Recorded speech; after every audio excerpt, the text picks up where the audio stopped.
India live TV, सच सबसे आगे। दोस्तों, हमारे देश की सत्ता का दरवाजा जो है यूपी को कहा जाता है, लेकिन चाबी जो है वो महाराष्ट्र के पास भी कही जाती है। क्योंकि जैसे उत्तर प्रदेश में बहुत सारी लोकसभा सीट है, लगभग 80, तो 48 लोकसभा की सीटें महाराष्ट्र में भी हैं। और महाराष्ट्र को लेकर भारतीय जनता पार्टी की चिंता जो है वो सातवें आसमान पे है। सातवें आसमान पे इसलिए है कि 48 लोकसभा सीट बीजेपी के हाथ से कहीं ना कहीं जाती हुई दिख रही है बीजेपी को।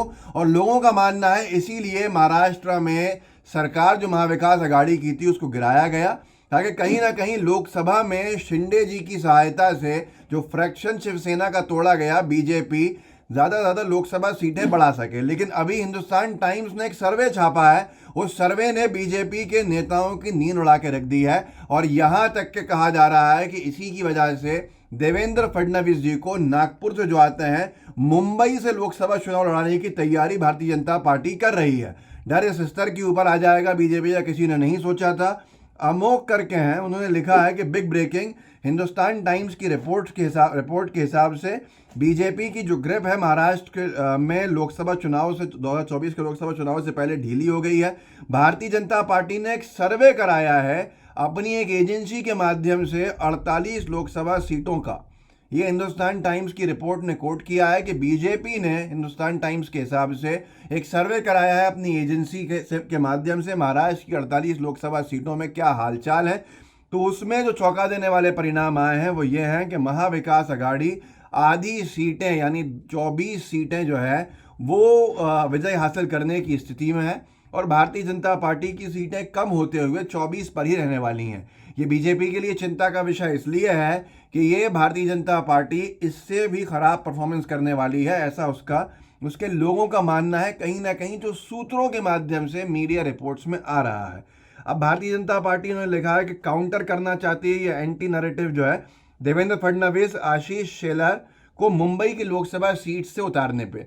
अब इससे परिस्थिति ये बनेगी कि पहले आपने अपने मुख्यमंत्री, कद के आदमी, पूर्व मुख्यमंत्री जो चीफ मिनिस्टर रहा 5 साल, महाराष्ट्र जैसे राज्य का जिसको आर्थिक राजधानी कहते हैं, देश का फाइनेंशियल कैपिटल कहते हैं, वहाँ का उसको मजबूर कर दिया उप मुख्यमंत्री की शपथ लेने के ऊपर, और शिंदे साहब को मुख्यमंत्री बना दिया सौदेबाजी में। और अब उसी उप मुख्यमंत्री के स्तर पर जिनको ले आए हैं उन्हीं देवेंद्र फडणवीस जी को अब लोकसभा चुनाव मुंबई से लड़ाने की तैयारी है। मुंबई की लोकसभा सीट्स के ऊपर एक विदर्भ का व्यक्ति जिसका जो चुनावी ज़मीन या यूँ कह लीजिए जो पूरा का पूरा ग्राउंड है वो नागपुर है, और नागपुर के आसपास उसको नागपुर से लाके मुंबई से लोकसभा सीट्स लड़ाने का क्या मतलब हो सकता है, इसका आप अच्छे से पहचान सकते हैं, समझ सकते हैं। मतलब भारतीय जनता पार्टी के पास जो एकमात्र नेता फडणवीस जी के नाम पे बचे हैं, उनका भी राजनीतिक कैरियर समाप्त करने के लिए, ख़त्म करने के लिए भारतीय जनता पार्टी शायद अपने हित में तैयारी कर चुकी है।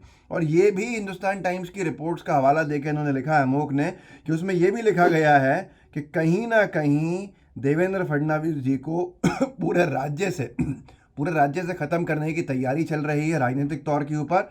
और साथ में इन्होंने अपने फिनिशिंग लाइन ये लिखी है एचटी के रिपोर्ट्स का हवाला देते हुए कि हिंदुस्तान टाइम्स की उस रिपोर्ट में ये भी छपा है कि अगर राहुल गांधी जी ने भारत जोड़ो यात्रा दूसरी करी और महाराष्ट्र में उद्धव ठाकरे उनके साथ कंधे से कंधा मिला के चले, तो फिर भारतीय जनता पार्टी के सारी उम्मीदों पर पानी फिर जाएगा और भारतीय जनता पार्टी लोकसभा के अंदर पूरी तरह से ख़त्म हो जाएगी। ये दावा उस रिपोर्ट में किया गया है। एक आर्टिकल है जिसमें लिखा है एचटी ने, Fadnavis, Shelar, Tawde, Narwekar likely Lok Sabha candidates from Mumbai, जो बात हम आपसे पहले कह रहे थे।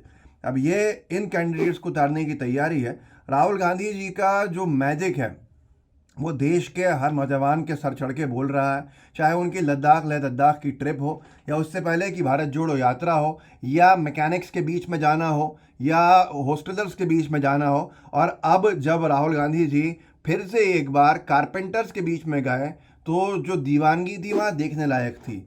मोदी जी को मजबूर होकर राहुल जी की लोकप्रियता के सामने यूट्यूब के उनके चैनल को सब्सक्राइब करने और बेल आइकन दबाने की अपील करनी पड़ी, ताकि लोगों को पता चले कि मोदी जी अपने यूट्यूब पर भी एक्टिव रहते हैं। ये कहीं ना कहीं एक खबर बनाने का तरीका था।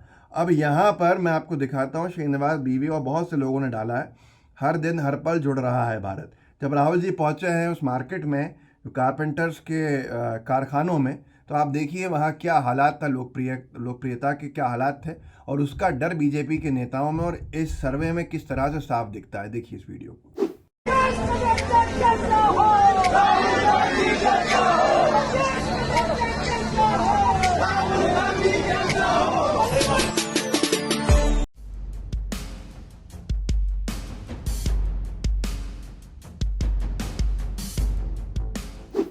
दोस्तों देखा आपने किस तरह से बीजेपी की चिंता जो है निरंतर बढ़ रही है। मध्य प्रदेश जैसा राज्य जहां पे 29 लोकसभा सीट्स हैं, वहां भी बीजेपी के लिए बहुत अच्छी खबर है नहीं। आए दिन सर्वे रिपोर्ट्स आ रही हैं, आए दिन सर्वेज बाहर आ रहे हैं जिसमें बीजेपी को हार का सामना करना पड़ रहा है। सरकार से बाहर होंगे तो 29 में से 28 सीट जो लोकसभा की पहले मिली थी, वो परिस्थितियां नामुमकिन सी दिखती हैं कि बीजेपी के लिए वो हालात दोबारा आएंगे। मतलब बिहार में आरजेडी, जेडीयू और कांग्रेस के महागठबंधन के सामने फिर बीजेपी की सीट्स कम होनी है। ऐसे ही कर्नाटक में विधानसभा चुनाव हारने के बाद बीजेपी की सीट्स कम होनी है। ऐसे ही महाराष्ट्र में साफ तौर पर ये सर्वे क्लेम कर रहा है कि आधी सीट्स पे बीजेपी आ जाएगी और आधी सीट्स महाविकास अघाड़ी यानी कांग्रेस, सेना और एनसीपी शरद पवार जी के साथ वाली उनको मिलेगी। ऐसे ही मध्य प्रदेश में सीट्स कम होती दिख रही हैं। उत्तर प्रदेश में पहली बार से दूसरी बार में कम हुई थी और लोगों का मानना है इंडिया अलायंस के बाद से उत्तर प्रदेश में भी बीजेपी को सीट्स का नुकसान पहुंचेगा। इंडिया अलायंस का असर जो है दिल्ली की 7 लोकसभा सीट्स पर भी पड़ेगा।